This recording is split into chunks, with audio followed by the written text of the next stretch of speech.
بسم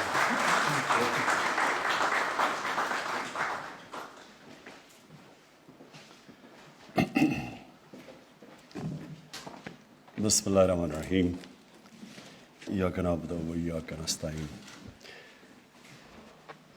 2019 میں ایک اوورسیز پاکستانی جن کا نام عرفان علی تھا اور غالباً گریس سے انہوں نے پرائم منسٹر کے پورٹل پہ ایک میسج بھیجی، اور وہ میسج یہ تھی کہ انہوں نے کہا کہ یہ اتنا مشکل پروسیس ہے یہ پاور آف اٹرنی کا کہ ایک اوورسیز پاکستانی کے لیے بڑا ہی مشکل ہوتا ہے، اور ٹریول کرو اور پھر جاؤ اور پھر دیر لگتی تھی اور فزیکل پریزنس ہونی چاہیے تھی.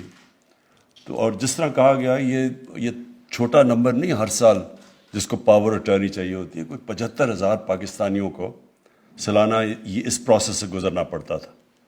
تو اس نے یہ کہا کہ یہ آپ اس کو ڈیجیٹائز کیوں نہیں کرتے، ٹیکنالوجی کا استعمال کریں.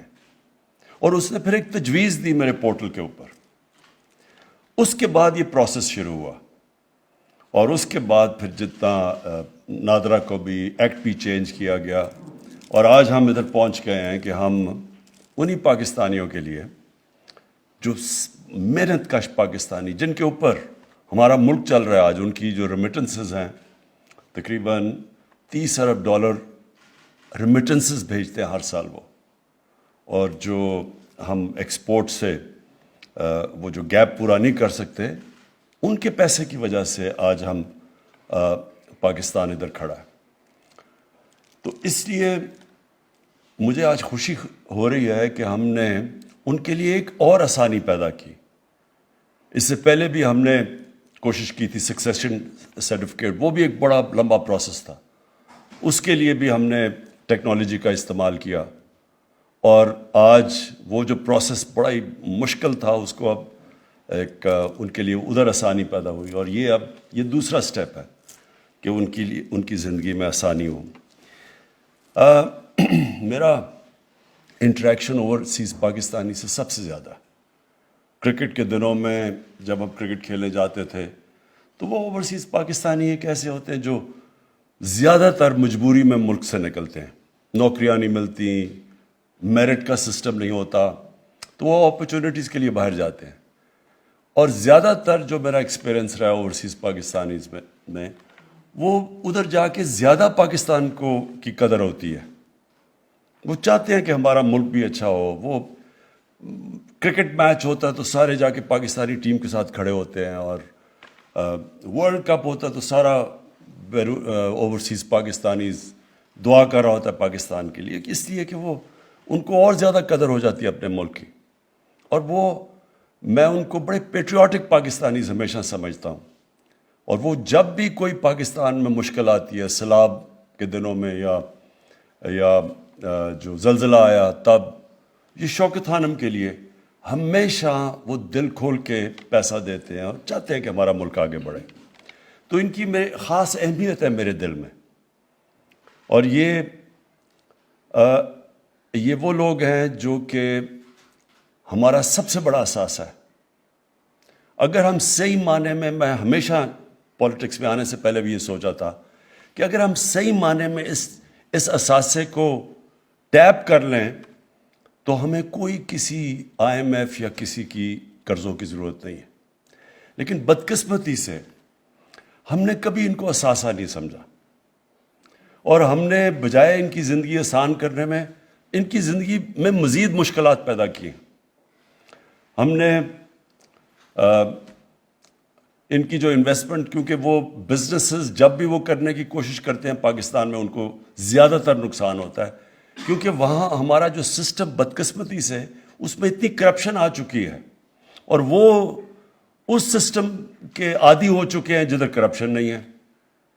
تو وہ جب یہاں آ کے کام کرتے ہیں ان کے لیے بڑا مشکل ہوتا ہے یہاں کام کرنا. اور وہ زیادہ تر جو میں میڈیم والوں کی بات کر رہا ہوں وہ کوشش کر کے وہ بیچاری بزنس فیل ہو کے واپس چلے جاتے ہیں، لیکن ترستے ہیں پاکستان میں آنے کے لیے. تو اور پھر وہ جو سب سے سیف انویسٹمنٹ ہوتی ہے وہ پلاٹ لے لیتے ہیں، اور ان کی بدقسمتی کے پلاٹس پہ بھی قبضے ہو جاتے ہیں.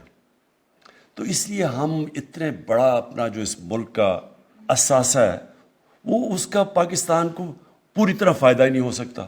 یہ بہت بڑا فائدہ ہے کہ $30 ارب ان کی ریمیٹنس ہمارے دور میں ریکارڈ ریمیٹنسز بھیجی ہیں انہوں نے، جن کا میں خاص ان کا شکریہ ادا کرتا ہوں.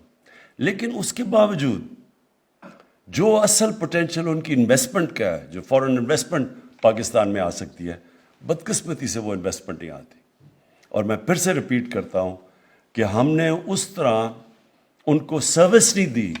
ہمیں تو ان کو اپنا جو آپ کا سب سے بڑا اثاثہ ہوتا ہے اس کی تو آپ کو بڑی قدر کرنی چاہیے، اس کی زندگی آسان کرنی چاہیے، اس کو سروس کرنا چاہیے. جس طرح آپ کے کوئی بھی اگر بینک ہے تو اس کے بڑے بڑے کلائنٹس ہیں تو وہ تو ان کو خاص سروس دیتا ہے. بڑے کلائنٹس کو ہر کوئی مارکیٹنگ کرتا ہے اور ان کے لیے پی آر کرتا ہے جو ان کے بڑے کلائنٹس ہوتے ہیں. تو ہمارا تو یہ سب سے بڑا اثاثہ ہے. تو ہماری گورنمنٹ کی پالیسی پہلے دن سے ہے کہ ہم نے اب اس کو اون کرنا ہے اور ان کو اسی طرح ان کو رکھنا ہے جیسے ایک قوم اپنے سب سے بڑے اثاثے کو رکھتی ہے. تو یہ تو ایک قدم ہے. سکسیشن سرٹیفکیٹ ایمبیسیز کو، جس طرح ابھی فارن منسٹر نے آپ کو کہا کہ ہم نے ان کو کلیئر انسٹرکشنز بھیجے ہیں کہ ایمبیسیز کو جو ہمارے خاص طور پہ جو ہمارے محنت کش سعودی عربیہ، U A E, Middle East کے اندر جو صبح سے لے کے شام تک کام کر کے پیسہ بھیجتے ہیں یہاں، ان کے لیے خاص طور پہ ان کو سروس کرنا، ان کی مدد کرنا، ان کی زندگی آسان کرنا. اور اس کے لیے اب ایک فارن منسٹر نے پورٹل بھی بنایا ہے جو وہ ڈائریکٹ کوئی بھی اب بتانا چاہے کہ ہمارے کوئی مسئلے کیا ہیں تو وہ ڈائریکٹ یہاں فارن منسٹر کے پورٹل کے اوپر آ سکتے ہیں. جس طرح ہمیں یہ گریس سے ایک اوورسیز پاکستانیز نے بتایا یہ اس کا پاور آف ٹرنی کا، اس طرح ان کو بھی بڑی اچھی انفارمیشن آئے گی اب انشاءاللہ، کیونکہ وہ اب کنیکٹ ہو گیا ان سے آن لائن. جو مجھے کل خاص طور پہ خوشی ہوئی کہ ہم نے اب اوورسیز پاکستانیز کو شامل کر لیا پاکستان کی ڈیموکریسی کے اندر. اب ان کو جو ووٹنگ رائٹس ملے ہیں، میں آپ کو بتاتا ہوں اس کا فائدہ کیا ہے. اس کا فائدہ یہ ہے کہ اب ہر گورنمنٹ مجبور ہو جائے گی کہ اپنے اوورسیز پاکستانیز کی قدر کرنا، کیونکہ وہ ووٹ ڈال سکتے ہیں. جب وہ ووٹ ڈالیں گے تو وہ تو اس گورنمنٹ کو ووٹ دیں گے جو ان کی زندگیاں بہتر کرے گی، آسان کرے گی. اور تو یہ اس سے بڑا فائدہ ہوگا کہ ووٹ کا سب سے بڑا فائدہ یہ ہوتا ہے کہ ایک جمہوریت کے اندر ایک انسان اپنی ووٹ کے ذریعے حکومت کے اوپر چیک رکھ سکتا ہے. تو یہ 90 لاکھ اوورسیز پاکستانی ہیں ہمارے. ان کو اب جب رائٹ ملے گا ووٹ دینے کا تو یہ جو ووٹس ہے گورنمنٹ سب ان کی قدر کریں گی، جو بھی گورنمنٹ آئے گی. اور یہ جو دوسری چیز کل اس کی بھی مجھے بہت خوشی ہوئی، ای وی ایم مشینز کی. دیکھیں یہ بھی آج ہم اس لیے کر سکے ہیں کیونکہ نادرا نے ٹیکنالوجی کا استعمال کر کے ان کی زندگی آسان کی. تو ٹیکنالوجی تو انسان کی زندگی ہر جگہ آسان کر رہی ہے. اب ہر جگہ دیکھ لیں کہ ٹیکنالوجی جدھر ٹیکنالوجی آ رہی ہے، کدھر لوگوں کی کیا 20 سال پہلے 10 سال پہلے کیا تھا اور آج کیا ہے. ٹیکنالوجی، یہ موبائل فون نے دنیا چینج کر دی ہے. اور اتنی تیزی سے ٹیکنالوجی چینج کر رہی ہے کہ انسانی تاریخ میں کبھی ٹیکنالوجی اتنی تیزی سے چینج نہیں انسان کی زندگی میں لے کے آ رہی جو آج ہے. تو اس لیے ٹیکنالوجی کا آج استعمال نہ کرنا، اس سے بڑا امکانہ کیا سوچ ہو سکتی ہے. سوچے 2008 کے اندر الیکشن گورنمنٹ نے ایک کمیشن بنائی تھی، غالباً میرے خیال میں سغرا امام اس کی ہیڈ تھیں، اور انہوں نے ریکمنڈیشن دی، بار بار میٹنگز کر کے انہوں نے ریکمنڈیشن دی. الیکشن کمیشن نے ریکمینڈ کیا کہ ای وی ایم الیکٹرانک ووٹنگ مشینز آنی چاہیے. یہ 2008 کی بات کر رہا ہوں. لیکن کیوں نہیں ایکسیپٹ ہوئی؟ یہ کوئی بھی وہ لوگ جو اس ملک کے اندر ایک پرانے سسٹم سے فائدہ اٹھا رہے ہیں وہ کبھی چینج نہیں آنے دیں گے. ہم نے اتنی کوشش 3 سالوں میں، مثلا میں آپ کو مثال دیتا ہوں کہ کس طرح یہ ایک کرپٹ سسٹم سے جو فائدہ اٹھاتے ہیں چینج نہیں آنے دیتے. ہم نے